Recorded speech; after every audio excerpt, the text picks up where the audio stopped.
I'm catching up on a couple things that I didn't get around to yet, and one of them is these quarter glass belt moldings. Of course, these are all, rotted and falling apart.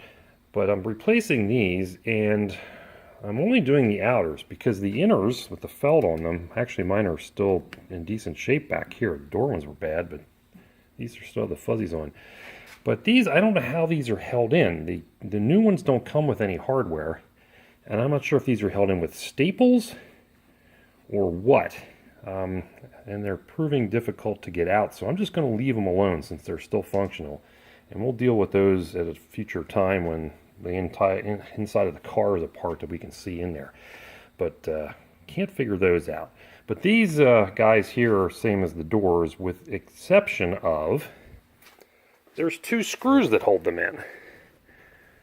Now I don't know why they did this, but you can see right here there's a Phillips screw in from the back, and then there's another one conveniently located behind the glass right here. Where's my screwdriver? There he is, right there. And that's just up from the front. But the window's in the way, so unless you take the window out, you're not going to be able to get to that. I'm just cutting them off with a cutoff wheel. I'm able to, once I get that belt molding out, there's enough room in there to be able to get a cutoff wheel just right down in there and take care of that. So that's a trick that you may not figure out. I did the other side first and I thought it was a rivet, so I drilled drilled the head off, but it turns out they're Phillips head screws. So there's an education for you. Hopefully that helps somebody. Okay, so I finally decided to tackle this job. I've had this part sitting here for probably 2 months because I wasn't looking forward to doing this again. I had a terrible time getting the old one out the first time I tried to repair it, not really knowing what might be wrong with it, and putting it back in and everything. I did much better this time, but the shop manual for the two-door Falcon is not very helpful. It's very vague about what you're supposed to do, and there's no accompanying illustration that really guides you. But at any rate, I got it out and was curious as to why the original one was bad, because it didn't seem to have anything visibly wrong with it when I had it out before. Well, now having the new one to put side by side, I see what the problem is. And that would be the spring. As you can see in the original at the top, the spring has become unraveled somewhat, lost its tension. And the new spring on the bottom one is nice and tight. The coils are all close together. So that is the reason that it does not hold the window up. And kind of a shame you can't just buy that spring, although I imagine putting that spring on is a real delight without having the factory tools there. So I'll have to get this one back in, and it's a bit of a faff to do. But that should solve our dropping window problem. Well, nothing can go smoothly. I'm often torn between the joy of having replacement parts, even if they're aftermarket, and the frustration of the parts never being exactly the same as the factory. And here we have another example of this. This wheel does not want to go in the track, and I couldn't figure out why. I thought maybe the diameter was too big versus the old one, but it's actually the thickness of this top to bottom. It's actually about 1 millimeter wider than the original. So I'm going to have to file some of that off so that it slides in the track nicely. Lovely. Okay, got these shaved down just a little bit. Didn't take much. Just use the digital calipers to check and make sure that it'll pass through the gap. And if you guys don't have a Dremel tool yet, you really need to get yourself one. This is a very old one I've had since the 1970s. And I just used this barrel sanding disc on it. Spun this as I touched it to the nylon, and all you gotta do is shave off a little bit. 1 millimeter is not much, it's about a whisker, but it should make all the difference in the world. So we're going to try that, see if we can get her in this time. There is a good tool to use to make sure it'll work too before you stick it back in. That's just to take this short guide that you've certainly had to remove to get the regulator out, and just put that over your poly wheels. Make sure that it slides in and out easily but not loosely, and you're good to go.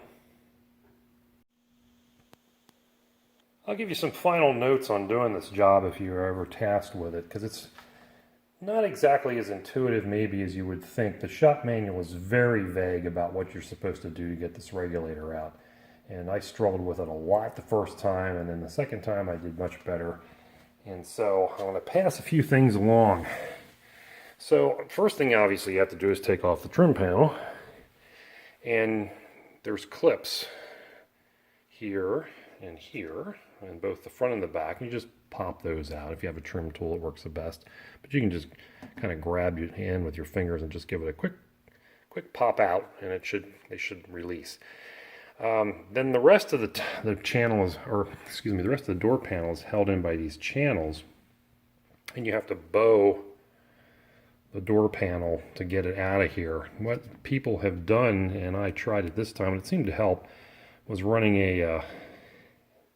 like a broomstick handle or something in here to kind of help hold it and roll it a little bit, and then you can work it out either at the top or the bottom, whichever seems to work best. Once you have that off, then you're tasked with trying to figure out how this regulator is in here. And my procedure is to take these two nuts off and remove that running channel for the one wheel. And then the fun begins, because you got to take these guys out. There's 2 bolts here, and then 2 bolts here where the regulators. You don't have to take any of this out. You don't have to take that out. And then you want to get the back wheel off first, which is, I can't show you, it's too dark, but you want to get this back wheel off first, and then you can finagle sliding the whole assembly forward to get it off of, I can't show you, get it off of the forward one. And then you fish out this end of it, and it's got to come in the inboard side of this run channel and out this big access hole. So you need to start with getting the tail end of this regulator out through here, and then you can pull the rest of it out. It's actually not that hard once you get it past the vent channel. And going back in, it either seems to want to go in with a lot of cooperation or with none whatsoever. So it is kind of a miserable job to do. You can't see what you're doing. You're definitely going to want to wear some heavy duty gloves to do this, because all these sharp edges here are going to chew up your skin. I learned that the hard way the first time. And you'll need some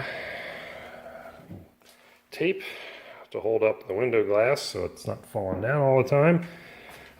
You'll have to get those pulleys off and then push the glass up and tape it to keep it up there. You can't have it just sitting down on the door, because it's totally in your way to get the regulator out. So a fun job, not. And I'm glad that's done. Hopefully I never have to do it again. Don't know about the other side, and the other side might be getting weak too, but it's not like this side was. This side was terrible. I could push that window down with one finger, as I may have showed in a prior video. But these are available, reproduction. I got mine from Auto Crafters. You can find them, multiple places. And it fits fine, it works fine once you figure out that those nylon wheels don't exactly fit the tracks. But it didn't take much to fix that. It was pretty easy.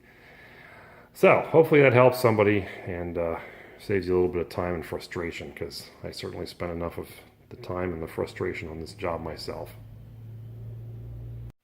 And if you've wondered why we're replacing this engine,